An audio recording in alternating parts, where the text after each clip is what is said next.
Colonel James Walker walked into the crowded airport, the click of his polished boots lost in the noise of rolling suitcases, boarding calls, and restless kids tugging at tired parents. He'd been through terminals like this more times than he could count, but today felt heavier, more personal. The weight on his chest wasn't just from the medals on his uniform. He was here to escort the remains of a fallen soldier. But when the airline refused to let him board, what happened next would grip the entire nation. It was from the casket waiting on the tarmac draped in the American flag, Private First Class, Jason Reynolds, 21 years old, gone too soon. Colonel Carter adjusted his hat and took a deep breath. He had a job to do, a duty one that went beyond rank or recognition. It wasn't about him. It was about the promise made to every soldier who never made it home. No one gets left behind. He approached the airline counter, setting down his military orders and ID. The woman behind the desk barely glanced at him at first. She typed something into the computer, frowning. Then she looked up, a pause just a split second too long. Sir, can I see that again?" Her voice was tight. Carter handed over the papers once more, watching her closely. The flicker of hesitation, the sideways glance at her co-worker, the slight shift in her posture as if she had just stepped into something she wasn't prepared for. She turned, whispering something to another agent. He glanced over his expression, unreadable. The moment stretched thick with something Carter had seen before, but never got used to when she returned. Her smile was stiff, forced. "I'm sorry, sir, but there seems to be an issue with your ticket. We can't allow you to board at this time." Carter exhaled. Slowly, he had dealt with all kinds of situations, combat zones, foreign diplomacy, political entanglements. But this was different. "I'm escorting the remains of a fallen soldier," he said evenly, tapping the paperwork. "Everything is in order." The agent didn't meet his eyes. "I understand, sir, but there's a security protocol in place and we can't override it." Carter kept his voice steady. "Security protocol?" "Yes, sir," she said, forcing another weak smile. "It's just policy." He didn't move, didn't flinch. Policy? What policy? Behind him the line was growing, people shifting, murmuring. He felt their eyes on him, but instead of stepping aside, he squared his shoulders and stood firm. He wasn't leaving without an answer. But the airline staff wasn't backing. Down either the air around the counter felt heavier. Now conversations in the line behind him had started to quiet down, as people took notice. A man in a crisp military uniform being denied his flight wasn't something you saw every day.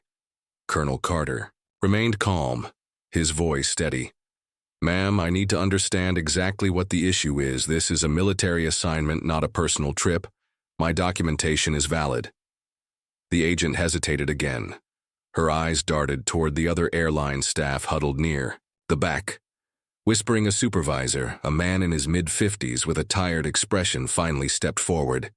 He adjusted his name tag, then folded his arms as he glanced at Carter. "Sir, I apologize for the inconvenience." He started, his voice laced with that professional tone people used when they wanted you to stop asking questions. "But we have certain policies in place, and unfortunately, we can't override them at this time." That phrase again. Policies.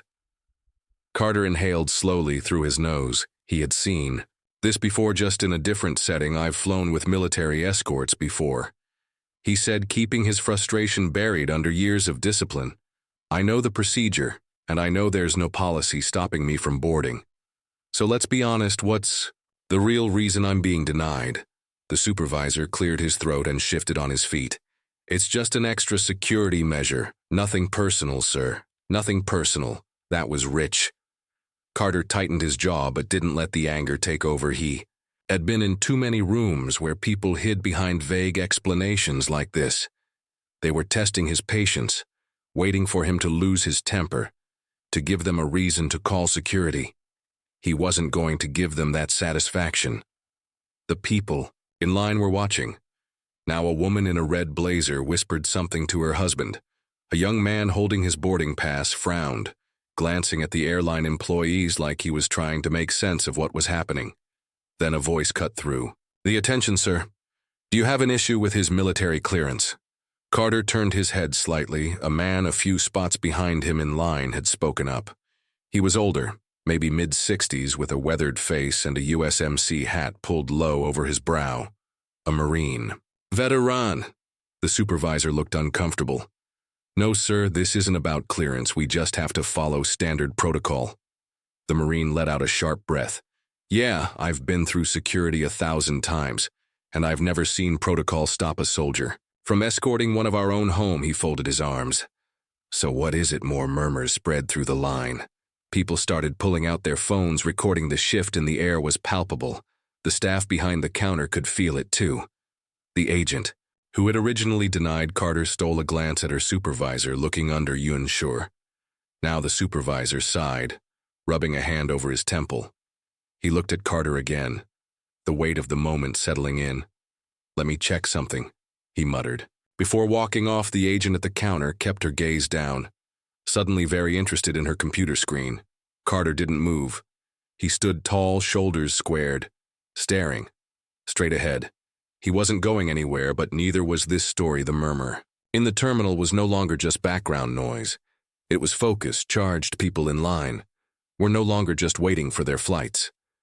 They were watching, recording. The Marine who had spoken up earlier wasn't the only one who looked irritated. Middle-aged woman in a denim jacket clutching her purse shook her head and leaned toward her husband. "This isn't right," she muttered. "Hun in uniform." A younger man in a hoodie pulled out his phone and started typing, his fingers moving fast. People were taking notice, and that was dangerous for the airline. Carter kept his expression unreadable, but inside he was taking note of every detail. The supervisor hadn't returned yet, which meant one of two things. He was either scrambling for an excuse or waiting for this to die down. Neither was going to happen. Then a voice came from behind him. "Excuse me, Sir." Carter turned his head slightly.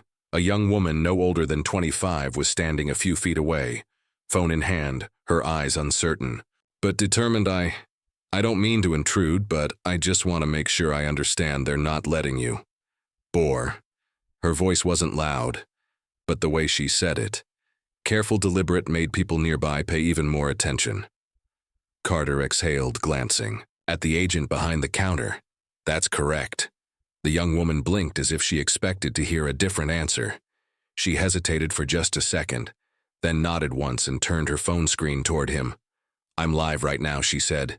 "People need to see this." And just like that, the floodgates opened. Another man held up his phone. "This is wrong," he said, shaking his head. "This man is literally escorting a fallen soldier." A woman further back raised her voice. "Hey, excuse me." She waved her hand toward the counter. "Can someone explain why he's being denied?" A few people shifted uncomfortably, clearly unsure whether they should get involved. But the energy in the room had changed. What started as quiet murmurs had grown into something bigger. Something. The airline staff could no longer ignore the agent behind the counter. Looked like she wanted to shrink into the floor. Her hands were frozen over the keyboard, eyes flickering to the camera lenses pointed in her direction. Then the Marine from earlier took a step forward. He was done playing nice. "I've seen a lot of things in my time," he said, voice steady but firm. "But I never thought I'd see the day when an American soldier, especially one escorting the remains of a brother-in-arms, was treated like this." The terminal had gone eerily quiet. Even the usual airport announcements over the speakers seemed distant, muted. The only sound was the recording, beeps from phones capturing every second of what was unfolding. The Marine squared his shoulders. "This is a disgrace." The agent swallowed hard. Her fingers trembled as she clicked at her keyboard again. The supervisor still nowhere to be seen. Passengers whispered. A baby fussed in its stroller, but the mother, instead of soothing the child, was staring at her phone, reading something with a look of disgust on her face. Then somewhere in the back of the line, a man muttered, "It's already trending." Carter didn't move. He didn't need to. The world was watching. Now the tension in the terminal was thick. The supervisor was still gone. The airline staff stuck in a ward. Silence. Phones were out recording, tweeting, streaming, and then like a spark hitting dry grass, it spread. The young man in the hoodie, still glued to his phone, let out a low whistle. "Damn, this is everywhere now." Carter didn't react. He knew better than to celebrate too soon. but from the way the agent behind the counter stiffened, he could tell she knew it too. The woman in the denim jacket checked her phone and gasped. "Oh my God," she whispered to her husband, "it's already on Facebook." The older Marine grunted, pulling out his own phone. They don't even know what kind of storm they just started. Then, as if on cue, the airport's loudspeaker crackled. "To life attention passengers due to unforeseen circumstances. Flight 237 to Phoenix will be delayed. We apologize for any inconvenience." A few groans rippled through the crowd, but most people weren't even paying attention. Their focus was here on the uniformed soldier being refused to flight while carrying out his duty. A minute later, a young woman near the windows gasped, "He's on Twitter." She turned her screen toward the crowd, and people leaned in a tweet written in bold capital letters. "They just denied a black U.S. Army colonel his flight while escorting in a fallen soldier's remains. This is how we treat our hero's hashash. Let him fly underneath it." The numbers were climbing. Retweets, comments, likes. It was catching fire. Then another tweet popped up, this one from a veteran advocacy group. "We are aware of the disgraceful incident happening at airport. Name our soldiers deserve better, expect action." The crowd murmured, the realization sinking in. The airline had officially lost control of the narrative. The agent behind the counter, still frozen in place, let out a shaky breath. She turned and hurried toward the back, disappearing behind a frosted glass door. She wasn't coming back with an answer. She was coming back with damage control. Carter adjusted his hat. He had been in situations like this before. Not at an airport, not like this, but in places where powerful people suddenly realized they had made the wrong enemy. He wasn't smiling. He wasn't gloating.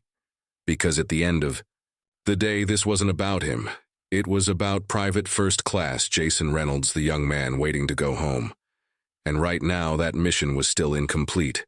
The crowd wasn't just watching anymore. They were waiting. The terminal felt different, now charged, expectant. Then the supervisor finally returned, but he wasn't alone. A second man walked beside him. This one in a sleek navy suit, his airline ID clipped neatly to his pocket.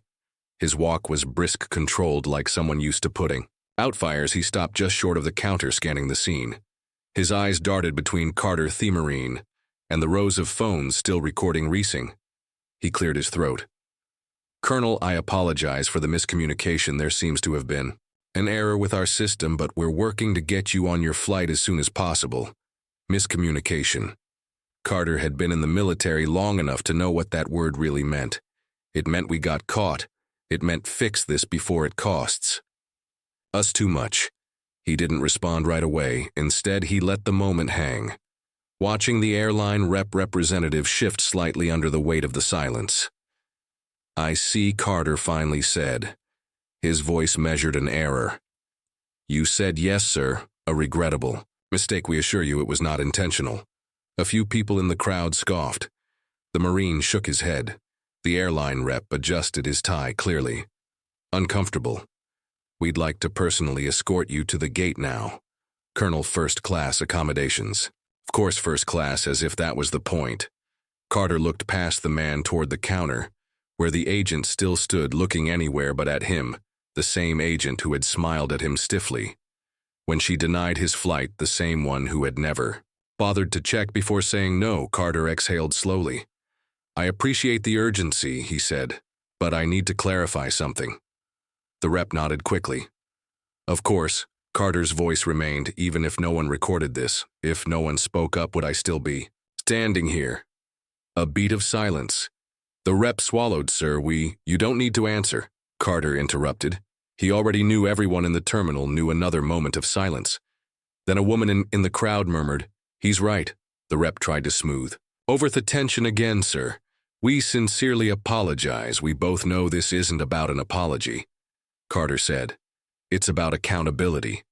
The crowd murmured in agreement. People weren't just angry anymore, they were disappointed. The rep knew he was losing control. He straightened his posture, adopting a more authoritative stance. "Colonel Leighton gets you on your flight now." But before Carter could respond, a new voice cut in. "Sir," a younger man in an airport security uniform had appeared at the side of the counter. He held out a phone toward the airline rep, his expression tight. "I think you should see this." The rep frowned. Taking the phone, he scrolled. His face paled. The Marine crossed his arms. "What's something wrong?" The rep didn't answer, but AR already knew the backlash had officially exploded beyond the airport. A major news outlet had picked up the story. The headline was blunt: U.S. Army Colonel denied flight, while escorting fallen soldier. Airline scrambles for answers. Below it, a video clip played. Footage from the terminal. The rep handed the phone back, inhaled sharply, and turned to Carter. "We deeply regret this situation." His voice was thinner now, forced. "We'd like to issue a public statement clarifying." Carter cut him off. "The public already knows the truth." Silence. The rep pressed his lips together. Carter looked at the crowd, at the phone still recording. He turned back to the rep. "I don't need first class. I don't need special treatment. I need respect. And so does the soldier I'm escorting." Another murmur ran through the crowd. The rep gave a stiff nod, as if that was all he could do now. "Understood, sir." The Marine let out a small, approving grunt. Carter adjusted his hat. "Now let him finish this mission, but the consequences for the airline were just beginning." The airline had lost control of the situation. The story was out, spreading faster than they could contain it. The terminal felt more like a press conference now. Phones still recording, passengers still watching. Then something unexpected happened. A man in a dark blue suit with the unmistakable posture of someone with real authority walked into the scene. He wasn't from the airline. He wasn't airport security. He was military. The room shifted. People moved aside instinctively. As the man approached, his ID badge flashed briefly as he stepped up to Carter and extended his hand. "Colonel," he said firmly, "I'm Major Thomas Beckett, Department of the Army. We've been informed of the situation." Carter shook his hand, his grip strong. He didn't need to ask how the major got here so quickly. The military doesn't play when it comes to its own. Beckett turned to the airline rep, his voice crisp. "We are handling this now. Colonel Carter and the remains of Private First Class Reynolds will not be flying commercial." The rep blinked. "Aye, sir, you were just about to cover your tracks." Beckett interrupted. His tone was polite, but it carried weight. He glanced at Carter. "Sir, the Pentagon has arranged for a private military flight. Your transport is waiting." A murmur rippled through the crowd. People exchanged glances. The U.S. military had stepped in. Carter exhaled, not out of relief. He did need saving, but because this mission was finally back on course. He gave a small nod. "Understood." Major Beckett's gaze flicked toward the airline rep one last time. "This will be addressed." It wasn't a threat, it was a promise. Carter turned back to the Marine, who had been watching the entire exchange with satisfaction. "Appreciate you, brother." Carter said. The Marine tipped his head. "We look out for our own." Carter gave the room one last glance. The people who had spoken up, who had refused to let this slide, who had made sure this story was heard. He adjusted his uniform, squared his shoulders, and walked out. Not toward the gate, but toward something bigger, but for the airline. The fallout was just getting started. The airline thought the situation would fade. A few apologies, a press release, maybe a statement from their CEO, damage control, but the public wasn't letting this go.